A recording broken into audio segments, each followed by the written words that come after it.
O advogado Alex Canuto, coordenador da Ordem dos Advogados Conservadores, fez um importante alerta ao participar da audiência pública no Senado, que discutiu os abusos cometidos pelo ministro Alexandre de Moraes nos inquéritos políticos que conduz no Supremo Tribunal Federal. O advogado apontou: por que a gente está tratando desse abuso hoje, de tudo isso que foi levantado, desses abusos que aconteceram nesse inquérito? Porque não houve uma trava lá atrás. Quando começou um abuso pequenininho, ninguém travou. Essa artimanha é muito clara. Se você produz uma jurisprudência num caso sem importância, aí depois você aplica esse mesmo entendimento num caso um pouquinho maior, depois num pouquinho maior, aí você chega à situação que a gente chegou. Esses pequenos abusos começam na jurisprudência e já invadiram a área dos inquéritos.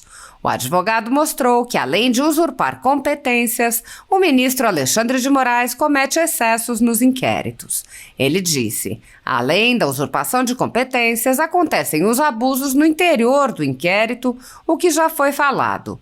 Não houve ali incentivo a atos antidemocráticos, não houve financiamento de atos antidemocráticos. Mesmo assim, as pessoas estão lá respondendo por isso. Canuto explicou que a harmonia entre os poderes foi rompida. O Supremo hoje está criando insegurança jurídica e desarmonia entre poderes. E aí, nós vemos comprometido o artigo 2º da Constituição, quando diz que o Brasil é composto por 3 poderes independentes e harmônicos entre si. Hoje está havendo desarmonia. Essa desarmonia é apontada por uma parte do Poder Legislativo e pelo chefe do Poder Executivo. Está havendo desarmonia. A própria Constituição prevê o único instrumento para resolver essa desarmonia entre poderes, talvez esteja previsto no artigo 142, quando diz que compete às Forças Armadas a garantia dos poderes constitucionais. Isso hoje não há. Se existe um poder coator e poderes coagidos, existe desarmonia entre poderes. O advogado voltou a explicar as consequências de não se impor limites. Ele explicou: e por que há essa coação? Porque também começou o entendimento um tempo atrás, num caso sem importância, de que o Supremo dizia valia mais do que os outros poderes diziam. Isso permitiu que fosse avançando e cada vez houvesse mais coação de um poder sobre os outros. O advogado afirmou: chegamos a esse ponto de desarmonia entre os poderes, e se não houver travas, essa desarmonia vai continuar. É preciso que haja essas travas, porque senão a população hoje já começa a passar para o lado da especulação. Qual será o próximo abuso a ser cometido por um dos poderes, pelo poder que está coagindo os outros 2? Será na apuração das eleições? Será no 7 de setembro? Não se sabe. Então, é preciso que haja essa harmonia. Eu faço votos de que a gente encontre um diálogo. O caminho para encontrar essa harmonia é o caminho do diálogo, para que não seja necessário aplicar dispositivos constitucionais que possam causar instabilidade no Brasil. Todo mundo quer estabilidade e harmonia, que só deve ser construída na base do diálogo. Há mais de 3 anos, o ministro Alexandre de Moraes conduz, em segredo de justiça, inquéritos políticos direcionados a seus adversários políticos. Em uma espécie de parceria com a velha imprensa, matérias, reportagens e relatórios são admitidos como provas sem questionamento, substituindo a ação do Ministério Público e substituindo os próprios fatos, e servem como base para medidas abusivas que incluem prisões políticas, buscas e apreensões, bloqueio de contas, censura de veículos de imprensa, censura de cidadãos e parlamentares, bloqueio de redes sociais, entre muitas outras medidas cautelares inventadas pelo ministro, sem qualquer chance de defesa ou acesso ao devido processo legal. O mesmo procedimento de aceitar depoimentos de testemunhas suspeitas e interessadas e tomar suas palavras como verdadeiras se repete em diversos inquéritos nas cortes superiores. A Folha Política já teve sua sede invadida e todos os seus equipamentos apreendidos a mando do ministro Alexandre de Moraes. Atualmente, toda a renda do jornal está sendo confiscada a mando do ministro Luiz Felipe Salomão, ex-corregedor do Tribunal Superior Eleitoral, com o aplauso dos ministros Luiz Roberto Barroso, Alexandre de Moraes e Edson Fachin. Há mais de 13 meses, todos os rendimentos de jornais, sites e canais conservadores são retidos sem qualquer base legal.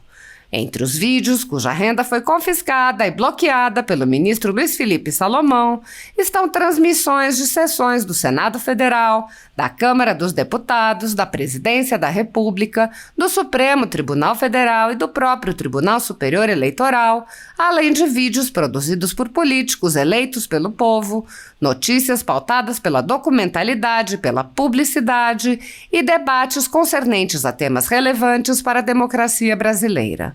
Ademais, como não há delimitação temporal ou especificação de vídeos, também houve o bloqueio da renda de mais de 13 mil vídeos do canal Folha Política que foram publicados ao longo dos últimos anos.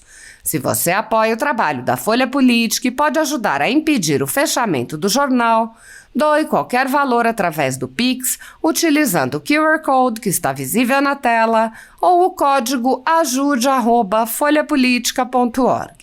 Caso não utilize Pix, há a opção de transferência bancária para a conta da empresa Raposo Fernandes, disponível na descrição deste vídeo e no comentário fixado no topo. Há 10 anos, a Folha Política vem fazendo a cobertura da política brasileira, quebrando a espiral do silêncio imposta pelo cartel midiático que quer calar vozes conservadoras. Pix ajude@folhapolitica.org. Assista! 3 minutos é uma eternidade para a gente falar, mas a gente se esforça para falar rapidinho aqui. Cumprimento o senador, né, e na sua pessoa cumprimento todos os palestrantes aqui dessa audiência que foi muito importante, que vem numa sequência de audiências convocadas por Vossa Excelência. Já discutimos aqui o ativismo judicial, as fragilidades no sistema eleitoral, e aí foi apontado nessa sequência de audiências públicas em que reiteradamente são feitos convites a ministro do STF que não comparece. E então nós temos que analisar esse conjunto de audiências que é importante para pautar esse tema na sociedade.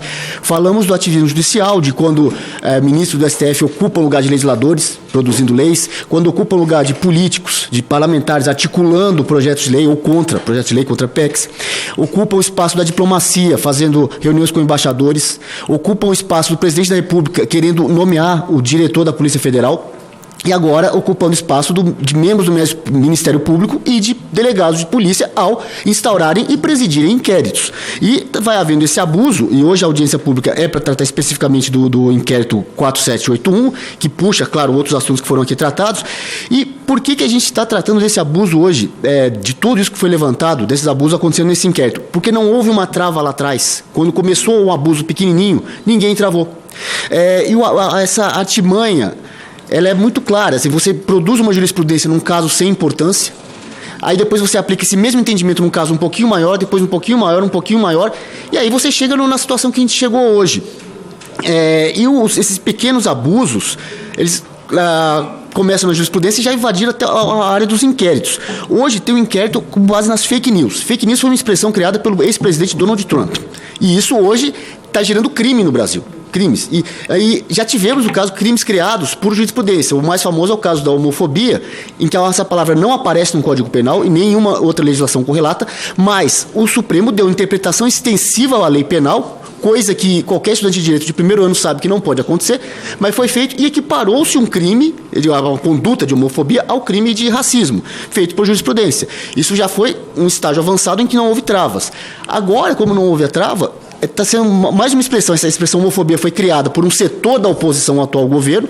Agora cria-se um crime baseado numa palavra criada por um ex-presidente dos Estados Unidos, e não se cria nem por jurisprudência, é por inquérito, porque ainda não tem jurisprudência definindo o que é homofobia. É um inquérito, simplesmente um inquérito, está dizendo, você vai responder esse inquérito por fake news, e os inquéritos duram 3 anos e fica essa pressão sobre as pessoas, né?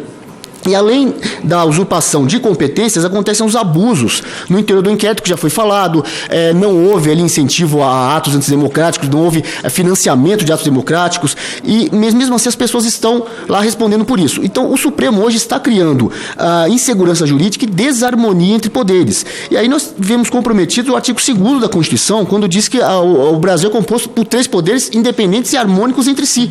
Hoje está havendo desarmonia. Essa desarmonia é apontada por uma parte do Poder Legislativo e pelo chefe do Poder Executivo. Está havendo desarmonia. A própria Constituição prevê o único instrumento, talvez, para resolver essa desarmonia entre poderes esteja previsto no artigo 142, quando diz que compete às Forças Armadas a garantia dos poderes constitucionais. E se hoje não há poder, existe um poder coator e poderes coagidos, existe desarmonia entre poderes. E por que essa coação? Porque também começou o entendimento, há um tempo atrás, um caso sem importância, de que o que o Supremo dizia valia mais do que o que os outros poderes diziam. E isso permitiu que fosse avançando, e cada vez houvesse mais coação de um poder sobre os outros. Mas não está escrito em lugar nenhum da Constituição que o STF, que o entendimento do STF prevalece sobre os outros poderes.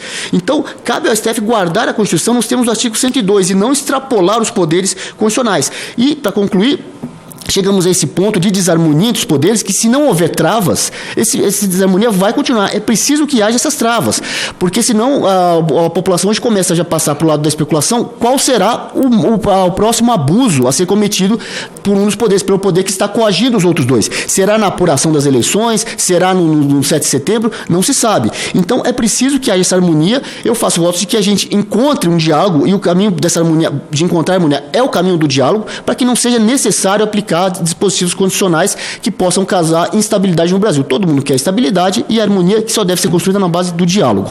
Muito bem, muito obrigado pela sua participação, seu Alex Canuto, que é o coordenador da Ordem dos Advogados Conservadores do Brasil, está desde o começo aqui participando. Eu agradeço muito a sua presença. Já participou das outras duas, né? Da do ativismo judicial ou na segurança e transparência das eleições? Não considero a palavra, eu falei. No ativismo eu só acompanhei, da urna eletrônica eu só acompanhei, e agora tenho a honra de ter a palavra concedida mais uma vez. Muito obrigado. Eu que agradeço. Inclusive, é boa essa observação que o senhor fez, porque muitas pessoas me perguntam por que o Senado não convoca os ministros do Supremo. Porque a gente já fez aqui, vamos relembrar.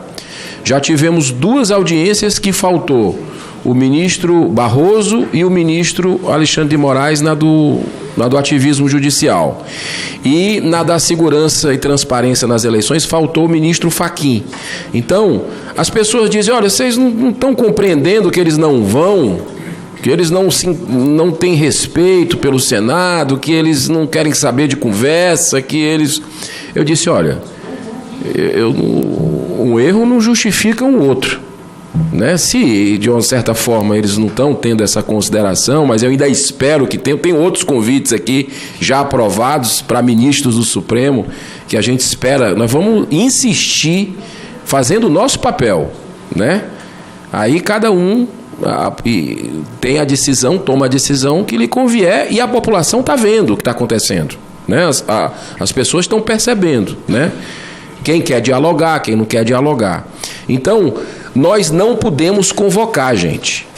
A Constituição, deixar isso muito claro, a Constituição não nos dá esse direito, esse poder, na verdade, de convocar ministros do Supremo Tribunal Federal. O que a gente poderia fazer são pedidos de impeachment, que estão aí, mais de 52, como já foi falado, em 133 anos da República, nunca foi deliberado um pedido de impeachment.